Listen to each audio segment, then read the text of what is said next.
আসসালামু আলাইকুম। কোয়ান্টাম স্বপ্নে প্ল্যাটফর্ম এইচএসসি পৌরোন্নতি ও সুশাসন দ্বিতীয় পত্র প্রথম অধ্যায় ব্রিটিশ ভারতে প্রতিনিধিত্বশীল সরকারি বিকাশ। এই স্পেশাল অধ্যায়ের আজকে আমাদের সুপার স্পেশাল 15 নাম্বার লেকচার। তো আমাদের আজকের 15 নাম্বার লেকচারে আমরা মুসলিম লীগের পরবর্তী যে অপশন আছে, পরবর্তী যে অংশ সেটা দেখব। আমরা মুসলিম লীগের ইতিহাস পড়ছিলাম, মুসলিম লীগের উদ্দেশ্য পড়ছিলাম, লক্ষ্য পড়ছিলাম। আজকে আমরা এরপর থেকে যাব। তো আমাদের আজকের পরবর্তী অংশ হচ্ছে মুসলিম লীগের কার্যক্রম। যুগের দাবি অনুযায়ী 1906 সালে সর্বভারতীয় মুসলিম লীগ গঠিত হয়েছিল। বিভিন্ন আন্দোলন ও সংগ্রামের মধ্য দিয়ে এই সংগঠনটি পরবর্তীকালে ভারতের মুসলমানদের বা মুসলিমদের জন্য পৃথক রাষ্ট্র পাকিস্তান প্রতিষ্ঠায় মুখ্য ভূমিকা রাখে। অর্থাৎ এই মুসলিম লীগ ভারতবর্ষকে মুসলমানদেরকে আলাদা করার জন্য। ওয়ালাইকুম সালাম, জয়েন করছো সোনালি, থ্যাংক ইউ। তো তোমার ওই যে বান্ধবী জয়েন করার কথা ছিল, তো এখন আসে না, ওকে নিয়ে এসো। হ্যাঁ, এখন তো আর্টসের ক্লাস হচ্ছে, ওকে বলবি ক্লাসটা করার জন্য, সিরিয়াসলি। আচ্ছা, তো ওই যে আমাদের মুসলমানদের জীবনের জন্য, মুসলমানদের জন্য চিন্তা করেই মুসলিম লীগ কি করছে, পাকিস্তান নামক রাষ্ট্র প্রতিষ্ঠা করছে ভারতবর্ষে। তো গঠনের পর থেকে পরবর্তী কয়েক দশকে মুসলিম লীগের উল্লেখযোগ্য কার্যক্রম হলো। অর্থাৎ যখনই মুসলিম লীগ গঠিত হয়েছে এরপর থেকে মুসলিম লীগ যে যে কাজগুলো করছিল সেই কাজগুলো বিবরণ দেওয়া আছে এখানে। 1 নাম্বার, মুসলিম লীগ মুসলমানদের জন্য পৃথক নির্বাচন অনুষ্ঠান, হাইকোর্ট এবং অন্যান্য আদালতে মুসলমান বিচারক নিয়োগ, সরকারি ও বেসরকারি প্রতিষ্ঠানে মুসলমানদের সংখ্যানুপাতে নিয়োগ এবং বঙ্গভঙ্গ রদ না করার দাবি উত্থাপন করে। অর্থাৎ মুসলিম লীগ যে কাজগুলো করে, মুসলমানদের প্রতিটা ক্ষেত্রেই মুসলমানদের যাতে তারা সুযোগ সুবিধাগুলো পায়, মুসলমান যাতে নিয়োগ পায়, মুসলমান যাতে তাদের অধিকারটা পায়, সেই বিষয়ে কাজ করে।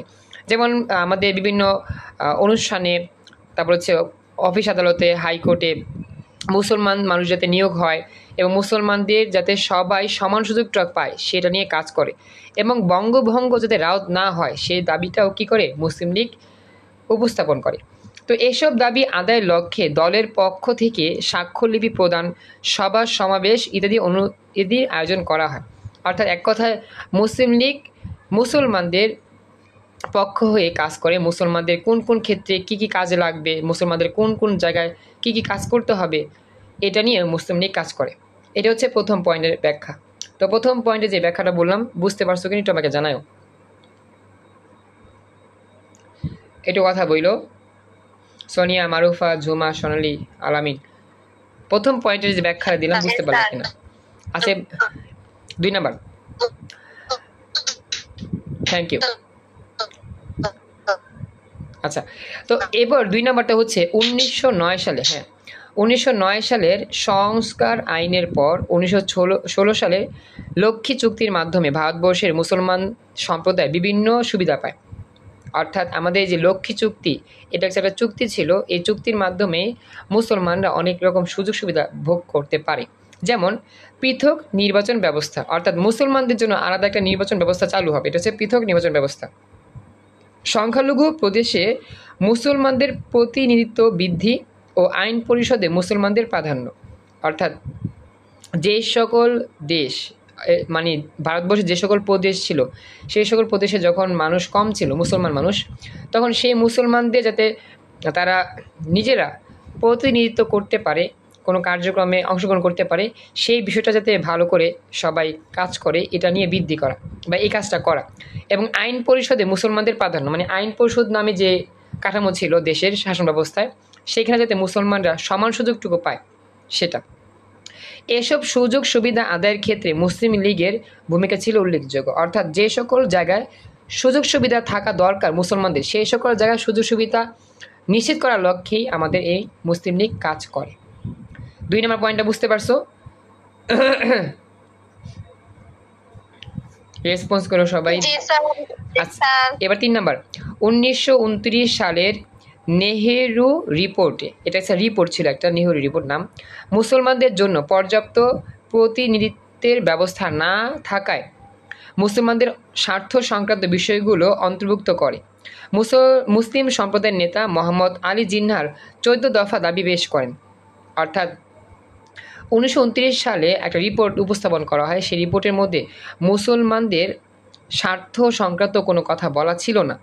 তো এই জন্য সেই রিপোর্টের মধ্যেই মোহাম্মদ আলী জিন্নাহ 14 দফা দাবি করেন মুসলমানদের পক্ষে। তো এই ধরনের কার্যক্রমের ফলে মুসলিম লীগ ভারতের মুসলমানদের স্বার্থ আদায়ের একমাত্র সংগঠনে পরিণত হয়। অর্থাৎ 1929 সালে যে নেহেরু রিপোর্ট ছিল সারা ভারতবর্ষে, সেই নেহেরু রিপোর্টে মুসলমানদের পক্ষে কেউ কথা বলেনি। এই জন্য মোহাম্মদ আলী জিন্নাহ মুসলমানদের পক্ষে 14টা বাণী নিছে, 14টা দাবি পেশ করছে, যাতে করে মুসলমানদের যে দাবি দেওয়া আছে সেগুলো পূরণ হয়। তো এই জন্য বলা হয়েছিল যে মুসলিম লীগটাই মুসলমানদের সর্বাপেক্ষা একটা জনপ্রিয় লীগ, এবং এই লীগের মাধ্যমে মুসলমানরা তাদের নিজের দায়িত্ব, নিজের অধিকার ফিরে পাইছে ভারতবর্ষে। এই হচ্ছে 3 নম্বর পয়েন্ট। বুঝতে পারছো 3 নম্বর লাইনটা যা বললাম? কথা বললো একটু রেসপন্স। আচ্ছা, এরপরে 4-5 এরপরে পেজে 4 নম্বর পয়েন্ট হচ্ছে 1935 সালের ভারত শাসন আইনে ভারতবর্ষে সর্বভারতীয় যুক্তরাষ্ট্র প্রতিষ্ঠার কথা বলা হলে মুসলিম লীগ তা প্রত্যাখ্যান করে। অর্থাৎ 1935 সালে ভারতবর্ষের আইনে একটা কথা যুক্ত করা হয় যে যুক্তরাষ্ট্র এই ভারতবর্ষে রাজত্ব করবে, যুক্তরাষ্ট্রের এখানে আইন প্রণয়ন কার্যকর হবে ভারতবর্ষে।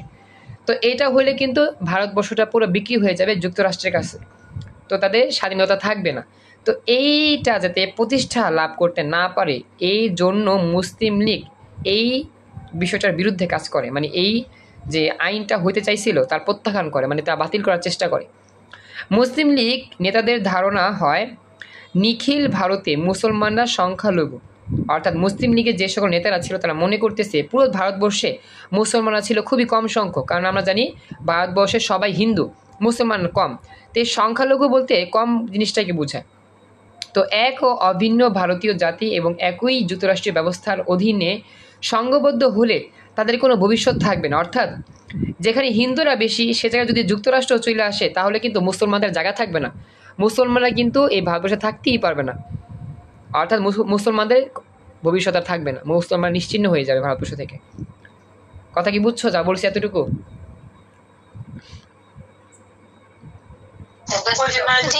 এরপরে রাজনৈতিক ক্ষেত্রে তারা সর্বদাই অবহেলিত এবং উপেক্ষিত হবে। যদি যুক্তরাষ্ট্রের শাসন ব্যবস্থা একেবারেই চলে আসে ভারতবর্ষে, তাহলে সংখ্যালঘু মুসলমানরা কিন্তু সকল প্রকার সুযোগ সুবিধা থেকে বঞ্চিত হবে এবং তারা সবসময় অবহেলিত হবে, কারণ হিন্দুরা সবসময় মুসলমানদের উপর শত্রু হিসেবে কাজ করে। এর ক্ষেত্রে যুক্তরাষ্ট্র যদি আসে তাহলে তো আরও বেশি সমস্যা হবে। এই জন্য 5 নম্বর, ভারতে ব্রিটিশ শাসনের শেষ দিকে হিন্দু মুসলমান সম্পর্ক তিক্ততার সৃষ্টি হয়। অর্থাৎ ভারতবর্ষে যখন ব্রিটিশরা শেষ হয়ে যাবে, ব্রিটিশ শাসন আর করতে পারবে না ভারতবর্ষে, একবার শেষ পর্যায়ে হিন্দু মুসলমানদের সম্পর্ক একটা হয়, প্রভেদ সৃষ্টি হয় বা বিভেদ সৃষ্টি হয়। অর্থাৎ হিন্দু মুসলমান যেটা ঐক্য সম্পর্ক ছিল সেই সম্পর্ক ভাঙতে শুরু করে। হিন্দু মুসলমান সমঝোতার লক্ষ্যে পরিচালিত সব আলোচনা ও প্রচেষ্টার ব্যর্থতায় পর্যবসিত হয়। এমন প্রেক্ষাপটে জিন্নাহ 1939 সালে তার দ্বিজাতি তত্ত্ব ঘোষণা করেন। দেখতেছিল যে ব্রিটিশ শাসনের শেষ দিকে মুসলমানরা আলাদা হয়ে যাচ্ছে, হিন্দুরা আলাদা হয়ে যাচ্ছে, অর্থাৎ দুইটা ভাগ হয়ে যাচ্ছে এই সম্প্রীতির মধ্যে, যার ফলে কি হবে, দেশের মধ্যে মারামারি হাঙ্গামা কাটাকাটি হবে। তো এই জন্য মোহাম্মদ আলী জিন্নাহ দ্বিজাতি তত্ত্ব ঘোষণা করেন। এই তত্ত্বে ভারতের মুসলমানদের স্বতন্ত্রের কথা উল্লেখ করে তাদের পৃথক জাতি হিসেবে আখ্যায়িত করা হয়। এই দ্বিজাতি তত্ত্বের ভিত্তিতেই 1940 সালের 3রা মার্চ ভারতীয় মুসলমানদের জন্য পৃথক আবাসভূমি প্রতিষ্ঠা করার উদ্দেশ্যে লাহোর প্রস্তাব, যা প্রকারান্তে ছিল পাকিস্তানি প্রস্তাব, গ্রহণ করা হয়। দ্বিজাতি হচ্ছে মানে কি?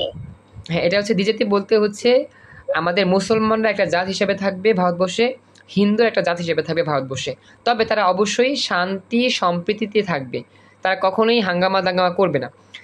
দ্বিজাতি বলতে বোঝাচ্ছে মুসলমানদের যা সুযোগ সুবিধা থাকার দরকার ভারতবর্ষে তাই থাকবে, হিন্দুদের যা সুযোগ সুবিধা থাকা দরকার ভারতবর্ষে তাই থাকবে। এইটা নিয়ে যে তত্ত্বটা আবিষ্কার করা হয় বা যে তত্ত্ব ঘোষণা, হ্যাঁ, দুটো জাতি যে থাকবে তাদের অধিকার, তারপর হচ্ছে যত রকম সুযোগ সুবিধা আছে সবই থাকবে, ঠিকভাবে থাকবে, তবে কেউ কারো কাছে মাথা নত করবে না, কেউ কারো স্বাধীনতাকে নিতে চাইবে না, কেউ কারো পিছনে লেগে থাকবে না, এইটাও দ্বিজাতি তত্ত্বের মধ্যে ছিল। ভারতের মধ্যে মুসলমানরা হবে একটা জাতি সম্প্রদায় সম্প্রীতি জাতি, হিন্দুরা হবে একটা সম্প্রীতি জাতি, এবং এদের মধ্যে সুসম্পর্ক বজায় থাকবে। এই জন্য এই দ্বিজাতি তত্ত্বটা তখন ঘোষণা করেছিল আলী জিন্নাহ, যাতে এই জাতিতত্ত্বে মোটামুটি সবাই বন্ধু সুলভ থাকতে পারে, কারোর মধ্যে কারো শত্রুতা না আসে। বুঝতে পারছো এবার? জি স্যার।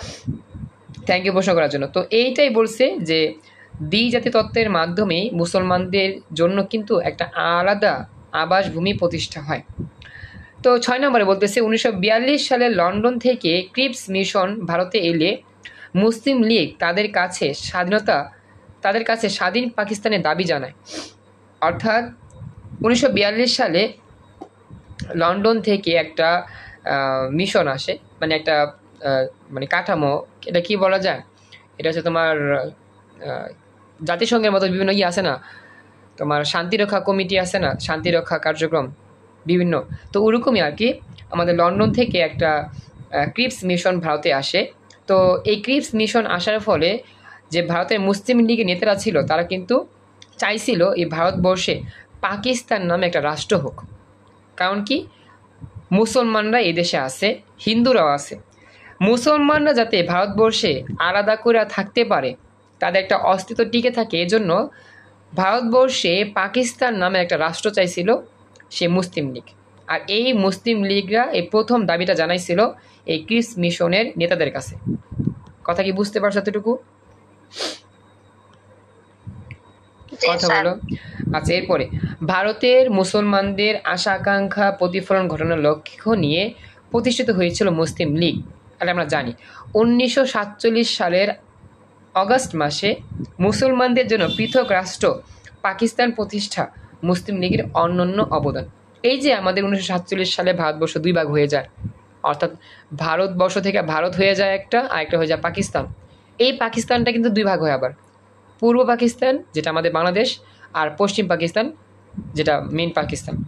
তো এই যে ভারতবর্ষে যে নতুন একটা রাষ্ট্র তৈরি হইলো পাকিস্তান নামে, এই পাকিস্তান রাষ্ট্র হয়েছে কেন? মুসলমানদের জন্য। মুসলমানরা যাতে ভারতবর্ষের ভূখণ্ডে স্বাধীনভাবে সুযোগ সুবিধা সুন্দরভাবে পেয়ে যায় এবং সবাই মিলেমিশে থাকতে পারে, এই জন্য মুসলমানদের জন্য চিন্তা করি মুসলিম লীগ এই ভারতবর্ষকে পাকিস্তান রাষ্ট্র নামে একটা অংশ চাইছিল। আর পাকিস্তান হওয়ার আগ পর্যন্ত মুসলিম লীগ কাজ করতেছিল অনবরত, আর এই পর্যন্ত কাজ করতে করতে এই পর্যন্ত আসছিল মুসলিম লীগ। অর্থাৎ 1947 সাল পর্যন্ত আমাদের মুসলিম লীগ কাজ করছিল। এরপর যখন দেশ ভাগ হয়ে যায় তখন তো আমাদের ভারতবর্ষ থেকে ভারত হয়ে যায় আলাদা, তারপর পাকিস্তান আলাদা হয়ে যায়। তখন আবার এই পাকিস্তানের মধ্যে আলাদা করে গণতন্ত্র তৈরি হয়, তারপর হচ্ছে সমাজতন্ত্র তৈরি হয়। সবাই একসাথে থাকতো না স্যার? হ্যাঁ, মানে ভারতেই সবাই থাকতো, হ্যাঁ, হিন্দু মুসলমান সব করতে। হ্যাঁ, ভারতবর্ষে মানে ভারতবর্ষ তো অনেক বড়, ভারতবর্ষের মধ্যে হিন্দু মুসলমান সব একসাথে থাকতো। তবে সেখানে হিন্দু ছিল বেশি ভারতবর্ষে, মুসলমানরা ছিল খুব কম। তো এই জন্য মুসলমানদেরকে আলাদা করার জন্যই একটা ভারতবর্ষে একটা ভূখণ্ড চাইছে এই মুসলিম লীগ, যাতে করে মুসলমানরা জীবন নিরাপত্তা পায়। হিন্দুরা যাতে বারবার বলে না যে আমাদের দেশে হিন্দু বেশি, তোমরা থাকতে পারবে না, যদি এরকম না বলে। এই জন্য পাকিস্তান জন্ম হয়। আর পাকিস্তান জন্ম হওয়ার আগ পর্যন্ত মুসলিম লীগ কাজ করে থাকে মুসলমানদের জন্য, যাতে করে মুসলমানরা আলাদা হইতে পারে, আলাদা একটা রাষ্ট্র পায়, ভূখণ্ড পায়। কিন্তু আগেই থেকে মুসলমান হিন্দু সব একসাথেই বসবাস করতো, একসাথেই বসবাস করে আসছিল। কথা কি বুঝতে পারছো এবার? আচ্ছা, মারুফা, সোনিয়া, আলামিন, তোমরা তো কথা বলো না, তোমরা চুপচাপ, তোমরা একটু আমাকে জানাও বুঝতে পারলা কিনা বিষয়টা? জি স্যার, বুঝতে পারছি। ওকে, তার মানে আমরা বুঝতে পারলাম যে পাকিস্তান রাষ্ট্রের পেছনে যে প্রধান লীগটা কাজ করছে তার নাম হচ্ছে মুসলিম লীগ। এর ফলেই পাকিস্তান হয়েছে এবং এর পরবর্তীতে আমাদের বাংলাদেশ জন্মলাভ করেছে যুদ্ধের মাধ্যমে। তো এই ছিল ইতিহাস, মুসলিম লীগের ইতিহাস। আমাদের এই পাঠটুকু শেষ, আমরা নেক্সট ক্লাসের পরের পাঠটুকে যাবো ইনশাল্লাহ। তো বাড়ি কাজটা কী থাকবে? বাড়ি কাজটা থাকবে মুসলিম লীগের কার্যক্রম। এখানে পড়ছি মোটামুটি 6টা পয়েন্ট, এখান থেকে যে কোনো 5টা তুমি নিজের ভাষায় লিখবা। বইয়ের মতো লিখতে হবে এমন কোনো কথা নেই, যতটুকু পড়াইছি বুঝাইছি এর মধ্যে অনেক কিছু এক্সট্রা কথা বলছি, এগুলো মনে রেখে নিজের ভাষায় তোমরা এই পয়েন্টের 5টা থেকে যে কোনো 6টা, মানে যে কোনো 5টা লিখবা 6টা থেকে। এটাই বাড়ি কাজ থাকবে। আমরা নেক্সট টপিকে মানে পরবর্তী ক্লাসে পরবর্তী ইম্পর্টেন্ট টপিক নিয়ে আলোচনা শুরু করব। এই মুসলিম লীগ অনেক ইম্পর্টেন্ট। আচ্ছা, মারুফা বলছো নেট প্রবলেমের জন্য করতে কষ্ট হচ্ছে, যাই হোক আমি রেকর্ডটা দিয়ে দেবো, দেখে নিও পরে। তো তোমরা কি বুঝতে পারছো বাড়ি পড়াটা কি? এখানে আমাদের আজকে ক্লাস থাকবে শেষ, এখানেই হবে। স্যার আমাকে ইনবক্সে ছবি তুলে দিয়ে দিয়েন। আচ্ছা আমি ছবি তুলে দিয়ে দিব, নে বুঝাইলাম তো, ছবি তুলে দিয়ে দিব, এখন বাকিটা তুমি বই নেবে তাহলেই হবে। আচ্ছা, তো এটা আমাদের কমপ্লিট হলো আজকে, আমাদের এখানেই 4 নাম্বার লেকচার কমপ্লিট। আর আমাদের রাত্রে আইসিটি ক্লাস আছে, থাইকো রাত 11:15। আল্লাহ হাফেজ।